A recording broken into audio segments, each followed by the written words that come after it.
కోతి అద్దం. ఒక అడవిలో ఒక కోతికి ఓ అద్దం దొరికింది. అది ఆ అద్దాన్ని అడవిలో జంతువులన్నిటికీ చూపించింది. భాల్లుకం అందులో తన ప్రతిబింబం చూసుకుని అయ్యో నేను ఇంత కురూపినా అనుకున్నాడు. తోడేలు చూసి నేను కూడా జింకలాగా ఉంటే బాగుండేది అనుకుంది.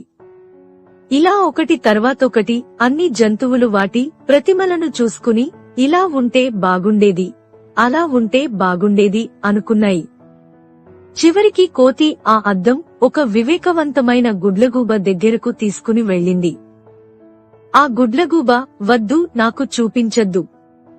ఆ అద్దం చూసుకున్న వాళ్లంతా అసంతృప్తి పడడం తప్ప దానివల్ల వాళ్లకు వచ్చిన జ్ఞానమూ లేదు, విచక్షణ లేదు.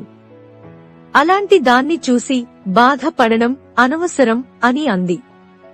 కోతి ఒప్పుకుని ఆ అద్దాన్ని నదిలోకి విసిరేసింది.